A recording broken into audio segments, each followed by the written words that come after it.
Nu har jeg set den her vingummibamse i Sprite Challenge, eller Trend er det vist egentlig, mange steder. Så nu tænkte jeg, at nu vil jeg også prøve, og jeg har tænkt mig også at prøve med de her vampyrer, eller bats, vampyrer, det er vel ikke en vampyr, det er en flagermus for fanden. Anyways, jeg vil prøve med dem også, og se hvad der sker med dem, fordi vingummibamserne, det er jo vingummier. Og de der flagermuse eller vampyrer, de har jo vingummivinger, men i midten, altså deres krop, er jo lakrids, eller lakrids, vingummi, sådan. Så det bliver spændende. Ja, så lad os lige åbne de her.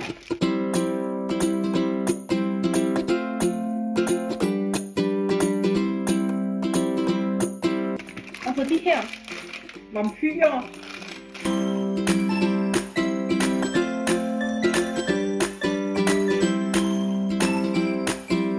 Se det. Ser det sådan ud. Og så til Spriten. Og så har vi.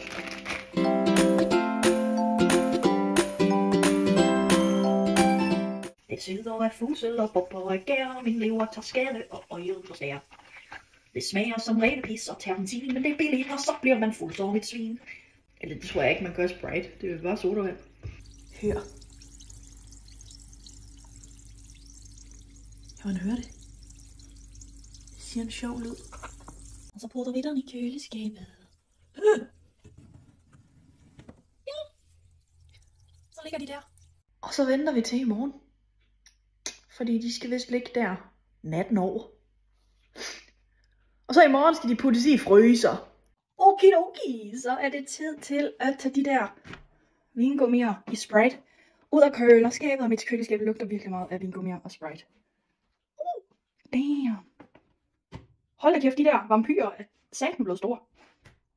Holy guacamole. Jeg har lige lagt dem op ved siden af hinanden. Altså en vingummibamse, der ikke har været i Sprite. Og så en, der har været i Sprite. Og en hvad hedder den? Vampyr, flagermus, der ikke har været i Sprite. Og en flagermus, der har været i Sprite. Okay, så her har vi den, der ikke har været i Sprite. En lidt bitte en, og så den, der har været i Sprite. Den er lidt større. Men det er faktisk flagermusen, der overrasker mig mest i forhold til, hvor stor den er blevet. Også fordi der er det der lakridshalløj i midten af de der flagermus. Og det troede jeg faktisk ikke ville virke. Men gør man da også. Her har vi så flagermus. Den her har ikke været i Sprite, og den er jo sådan fin og normal. Og så er der den her Gigantos. Lad os se, hvor stor den er blevet af.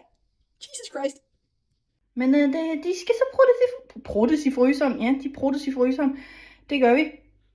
Så det prepper jeg lige.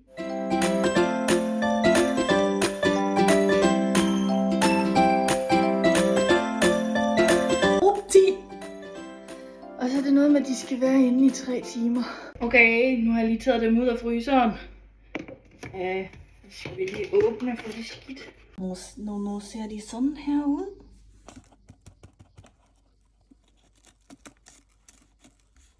Okay, så prøver vi lige en rød vingummibamse.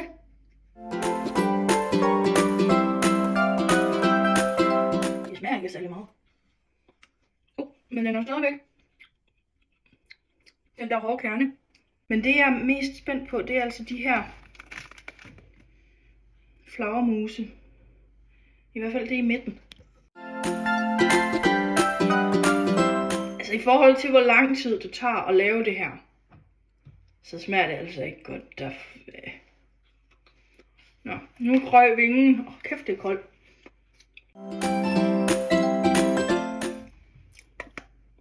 Det her lakridshalløj.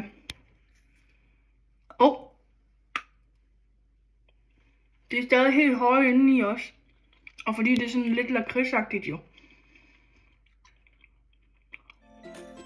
Så er den mere hård. Au. Okay, jeg skal man lige passe på tænderne. Ja.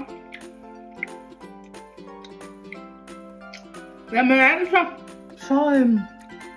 Så fik jeg da prøvet den trend.